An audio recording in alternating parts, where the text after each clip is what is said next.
welcome to Shalom Aleichem. So today I'm going to be doing the Q&A that I told you guys about a couple weeks ago until you just sent me my questions, and I got like over 40 questions, and that's crazy. But thank you guys for sending in the questions, I appreciate it, and now I will do the Q&A for you guys. Some people have asked questions that I've already answered in a previous Q&A, so I'm going to point to those Q&As in the description. I'm going to link them in the description. Most of those had to do with my faith, so if you want to know about my faith, you can go to a video down below in the description entitled Q&A Part 2. So let's get started. This video might be kind of long, but that's okay. Just Weepy Things asks, what do you think about becoming a therapist / working in the mental health care field when you are struggling with mental illness yourself or have been in the past? I think it's a really wonderful thing for people with mental illness to help other people with mental illness by becoming a therapist, because they know what it's like to be on the other side. You know, they know what it's like being the patient, so they're going to be able to relate to their patients more and be able to see like where things are working maybe better than another therapist could. You know what I'm saying? Like they could see like where something might be working and where it might not be working, and they can better understand the patient's view. Also, the channel Jess the Moose, who I will be mentioning later in this Q&A, has done videos about what it's like being a therapist with mental illness, and I think those are pretty great, so go check out her channel. asks, sorry, I don't know how to say that, but they ask, how is your recovery going and what do you find most effective when dealing with compulsions? My recovery is going great. I just last week posted a recovery vlog, so go check that out if you want a more detailed description of how my recovery is going. To answer your question about compulsions, the most effective way for me to deal with compulsions is probably, well, it starts with how I deal with my obsessions. So when you have OCD, the best thing for you to do is to accept a thought and not push it away and not distract from it and not avoid it. So doing something to agree with the thought is helpful for me, not only to do the proper therapy, but also to stop me from doing more rituals. A lot of my rituals are mental and very automatic, so as soon as I get a thought, I'll be like immediately wanting to distract. Like that's just where my brain goes. And so instead of distracting, I will agree with the thought, and by agreeing with the thought, I am stopping that compulsion, and I am also accepting the thought, doing the proper therapy, and that will make my anxiety less in the long run. Now, how I do this. If my OCD tells me I'm going to cut myself with a knife, I will just say, yes, I will cut myself with that knife. And yeah, it gives me anxiety for a short amount of time, but you'll see that your anxiety does go down eventually, naturally on its own, without you doing anything to make it go down. And you'll also see that that's not gonna happen. OCD is a liar. It's always lying to you. It's never telling the truth. It doesn't even know the truth. It's in your head. It doesn't know anything. All it knows is what's in here. So don't trust OCD, accept your thoughts, and that's the best way to deal with compulsions, by accepting your obsessions and not doing a compulsive action to decrease your anxiety. Jess the Moose says, do you like video games? What are your favorite ones to play at the moment? So I like video games a lot. I actually stopped playing them for a while because OCD convinced me I shouldn't play them, but then I started back up playing them recently. The thing about me is I don't have any updated consoles. My newest console is the Wii, not even the Wii U. I've always liked gaming ever since I was a kid, but I was never really into gaming. I didn't have many consoles, I didn't have many games to play. I just get one once in a while. I'd pick it up, play it a little bit, and then I get bored. I've never actually finished a video game before. But I have been getting more into it, and since I don't have a console and my computer cannot handle really good games, but I've been watching Let's Plays of them on YouTube, and if I see someone playing a game, they'll be like, oh, if I get a console or if I get a better computer, then maybe I'll play that. But I do still play Minecraft. Don't laugh at me. I also play The Sims 2 because it's the last one I have, but I really want to get The Sims 4. Those are like the two games that will actually work on my computer. At least I hope The Sims 4 will work. I actually don't even know. But yeah. Jess the Moose asks, are there any drawbacks to being a mental health YouTuber? Or is everything super amazing, as you are such a positive person? Probably the drawbacks would be not being, this sounds like I'm so full of it, but probably not being able to answer everyone back promptly, because I get a lot of messages now and I get a lot of comments and I want to like reply, but sometimes it's like a long comment and it's a personal comment, and I don't want to just like say something really fast, and I don't have time to sit down and do every comment as soon as it comes in. But I do try to reply to comments, and I reply to most of them, majority of them. And I dread the day that I won't be able to answer everyone's emails. Another thing that's a downside is talking to people who won't accept help, because I'm the kind of person who wants to help everybody. So if somebody like isn't buying what I'm saying, and I'm like, no, this will really help, and they're just like not having it, then it really frustrates me. And another thing that popped up is the fact that some people use my channel to like advertise their own products to beat OCD. Just for a heads up, guys, if anything tells you there's a quick fix to beat OCD, don't trust them. They're a scam, because that's not how our brains work, that's not how OCD works, and there is no quick fix to beat OCD. You want to beat OCD, you gotta have therapy, and it might be different therapy. And I mean, there are different circumstances where other things might help you beat OCD, but for the majority of people, they need therapy, and people putting them on the wrong path is only going to make their recovery harder. And it makes me really sad when people are influencing people to go to the wrong things, because everyone wants a quick fix. Everyone wants a quick fix, but the truth is there is no quick fix. You need to work on yourself. If you want to get better for any illness, for any mental illness, you gotta work on yourself. You gotta do the hard stuff. Okay, I do not know how to pronounce this. I-L-Y Adisole. Soleil? I don't know how to pronounce that, I apologize. But they ask, do you have a favorite YouTuber? Okay, this is a good question.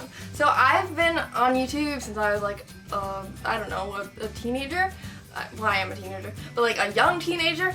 And YouTube has been my main source of entertainment for a really long time. And I've liked many YouTubers over the years. At the moment though, I really enjoy vloggers. Now I really like Evan Edinger. He's probably my favorite because he's adorable and he likes puns. Elia de Soleil also asks, your biggest goal in life? Now my biggest goal in life would probably be to help people. Like Kristen asks, what's your major in college?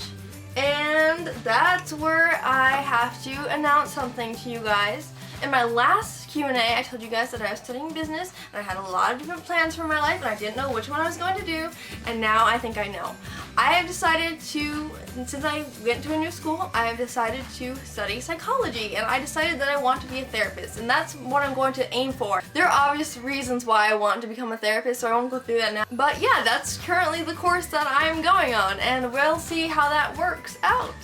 Like Kristen asks, what are some coping skills to help you with your OCD while in college? So I don't like using coping skills for my OCD because using coping skills sort of does actually act as avoidance and distraction, and those are both compulsions. And doing compulsions only makes OCD worse. So I don't do coping skills for my OCD. However, I do coping skills for my overall mood. So to keep my stress level low in college, I like to do a lot of self-care stuff. So I will take a bath, that's probably my main one, and just be sure to have time in the day to unwind. My biggest coping skill for handling mental illness in college, and just handling college in general, is really a life skill, and that's time management. Having time management skills is vital, not only for college, but for your whole life. So you guys, if you are working on your time management, work on that, because that is important. It will help you so much to excel in your life if you just have time management skills. Belinda Ferrin and Just Weed Key Things also asked me about going to college with mental illness,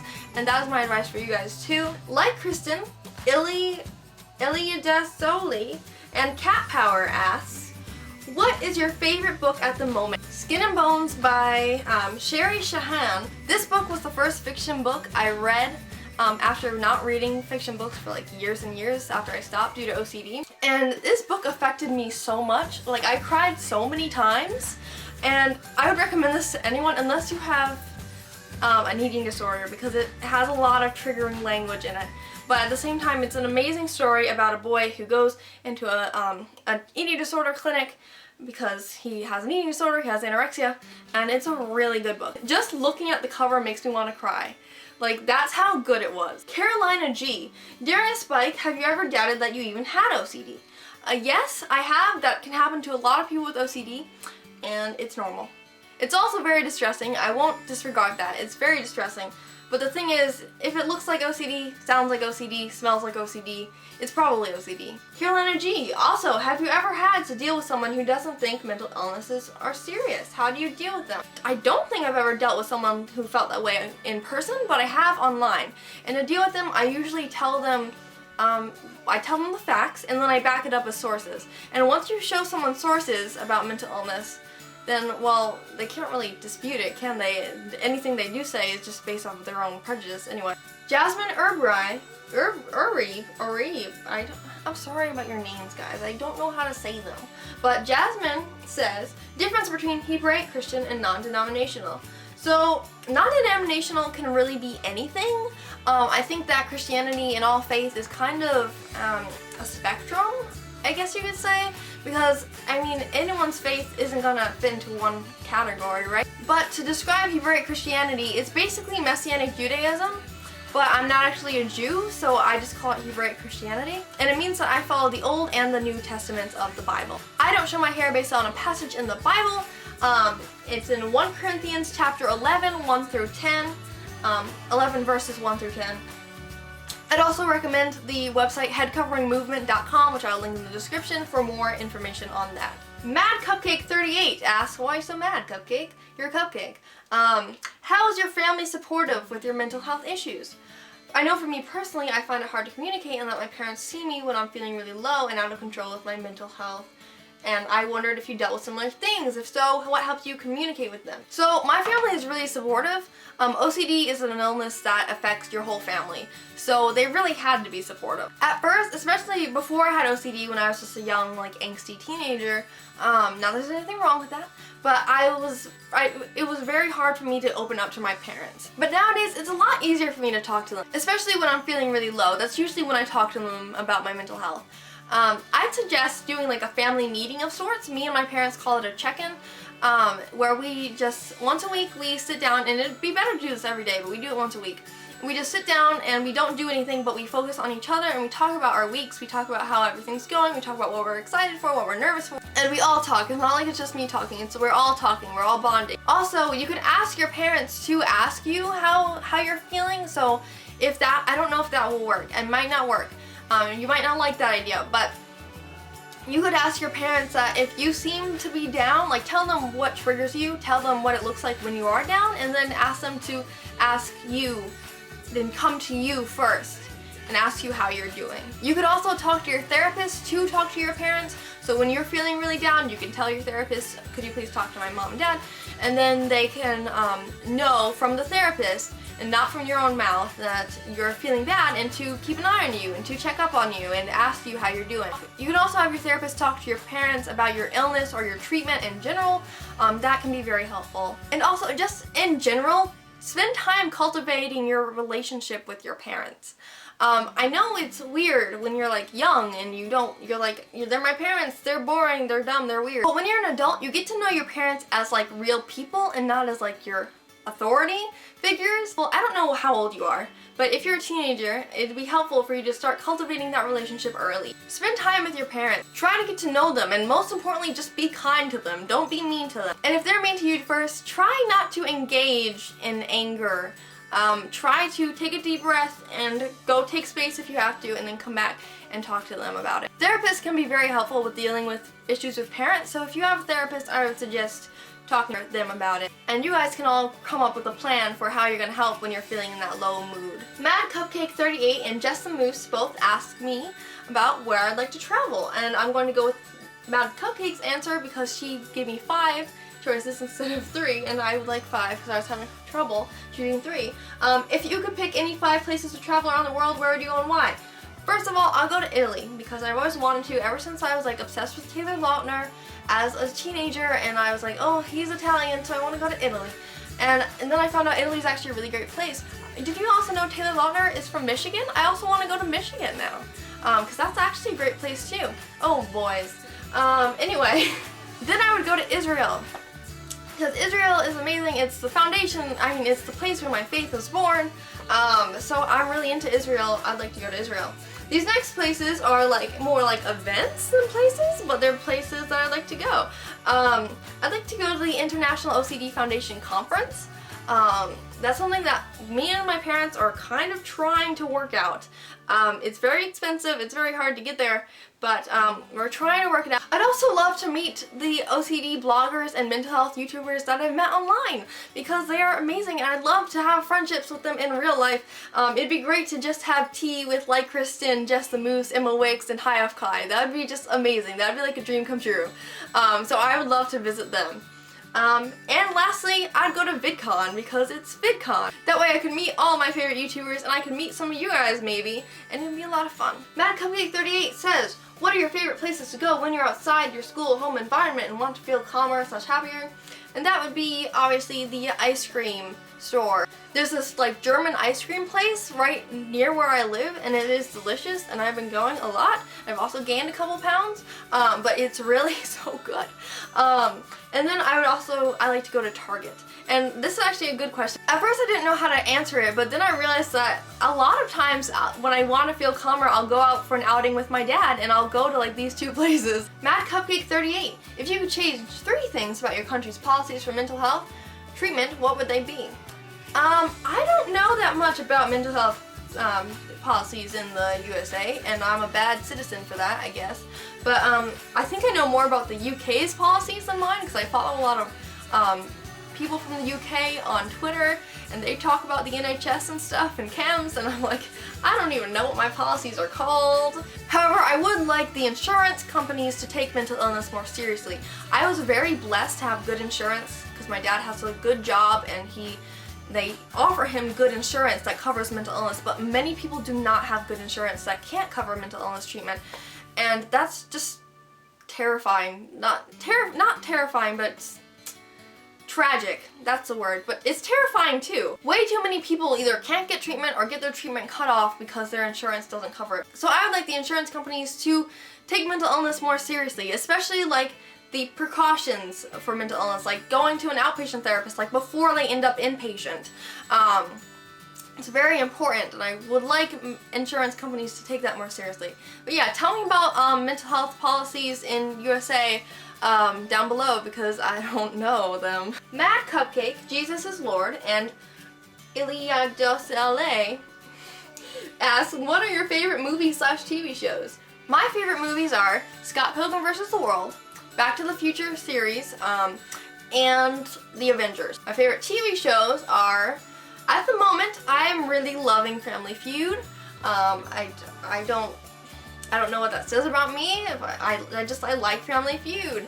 I think it's really funny. Steve Harvey is amazing, and the answers that people come up with are sometimes so out there, it's hilarious. But I've also been very into Law & Order SVU, which has been great for my OCD obsession. Oh, and whenever I read the word Family Feud, I always want to call it Family Freud. I don't know why, I just have too much psychology on my brain, I guess. Is that a Freudian slip? I don't know. MegaWiz101 asks, where's your happy place? Anywhere where there's good food. Jan Oliveira asks, or Jan, I'm not sure how to say your name, I'm sorry. But it says, do you feel comfortable covering your hair? Is it something you do because you understand the meaning of it and you like and respect it, or don't like it but you need to do it anyway? I do feel comfortable covering my hair. At first it was hard, now it's kind of easy. I really like what it symbolizes, and I like doing it. I feel comfortable in my covering now. I would feel uncomfortable without it. And I talk about this more in my other Q&A that I'll link to. Just Weepy Things asks, would you say that there are benefits in your mental illness? Besides all that you've had to go through because of it, are there things that you're grateful for? I'm definitely grateful for the opportunities I get from sharing my story. I've had so many amazing opportunities last year, and even like this year starting out, I've had amazing opportunities, and it's been amazing talking to you guys and being able to help people with my story.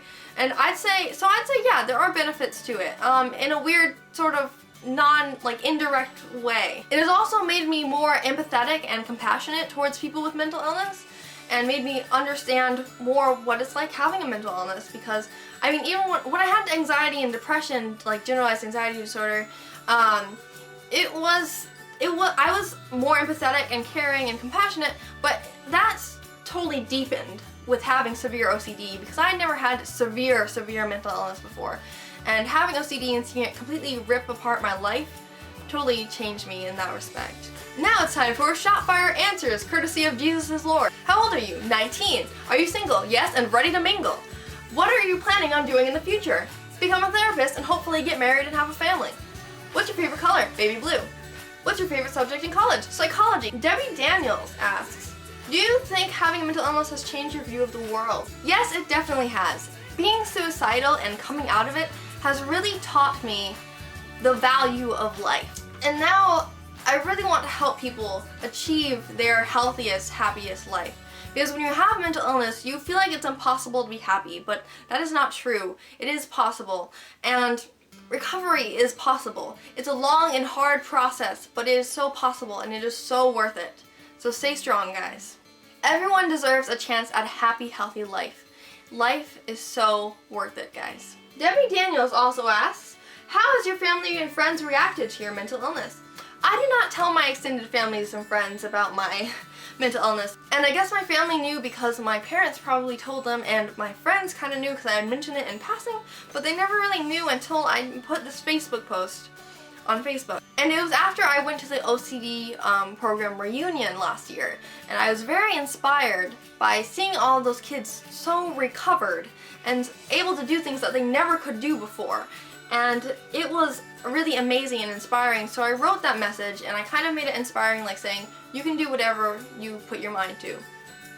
And then I got a lot of great responses. Like, I've honestly only had supportive responses from family and friends when I told them about my mental illness. Only supportive, and it's wonderful. Winterkind13 says, is mental illness common in your family? Yes, it is on my mom's side. Winterkind13 says, you have brothers and sisters? No, I do not. Cat Power says, who is your favorite musical artist? That's a good one. I don't really have a favorite musical artist per se. I just listen to whoever sounds good, or whatever song sounds good. Like, I listen to songs individually. But a band that I really liked was He Is We, but they do not do a thing anymore. They are not a band anymore. And then another band that I really like is All Sons and Daughters. They have like beautiful harmonies, and they have beautiful songs, so I like those two bands. Cat Power asks, you may already have a video on this, in which case shame on me. No. But what advice do you have for someone who is trying to resist performing mental compulsions? I touched on this earlier, but I also do have a video on this. It is my How to Manage Compulsions video, and I will link that in the doobly-doo description. Although it's mostly aimed at physical compulsions, it can also be used and applied to mental compulsions. And I do have one specific mental compulsion practice in there as well, so check that out. It's at the end. But yeah. I would also recommend my How to Manage Obsessions video, which touches on kind of what I mentioned earlier about managing obsessions, and like I said, managing obsessions kind of goes along with managing compulsion. Cat Power says, what advice do you have for opening up to other people about your OCD? I say give them your honest experience, and also give them resources to look it up on their own. Don't get angry if they have misconceptions, because everyone pretty much has misconceptions about OCD. You can give them as little or as much info as you want. Don't feel like you owe them an explanation for anything. And know that most people will give you support. And sometimes that support is really great support that you are happy that you have now that you've opened up for it. And also know that it might help someone. It probably will help someone. Because someone that the person that you're talking to knows is bound to have OCD. And now that you've equipped that person to know what it's like having OCD, now that person can tell that other person that they know who has OCD, or that they will know who has OCD. About 2% of the population, I think, has OCD, and that's a lot of people. You know, 1 in 4 people will experience mental illness, I think, in America. And you want people to be equipped to handle mental illness, and they don't have to take a class to do that, necessarily. They can also just learn from, you know, us people with mental illness. People who educate them on mental illness. Jan Oliveira, I don't know how to pronounce your name still, but says, do you sincerely believe you're going to find a partner for life? I myself have doubts I'm going to find mine, by the way. Is there any way to cope with the anxiety of not knowing if you're going to be alone forever? So the best way to cope with your anxiety is not to cope. Don't run away from your anxiety. Don't distract from your anxiety. Instead, accept that you're feeling anxious. Accept that you might not ever have a partner, and move on and act according to your beliefs and values. Accept uncertainty.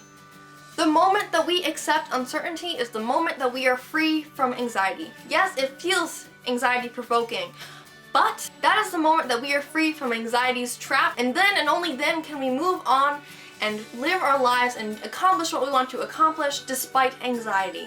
And remember that the anxiety will always go down on its own. To answer your question, I don't know if I'm going to find a partner. I don't think anyone does unless they've already found one. But I'm going to continue living my life and doing what I need to do and see what happens, because that's really all I can do.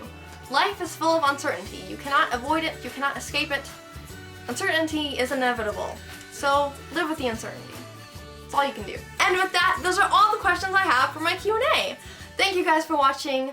I will see you all later. Shalom Aleichem.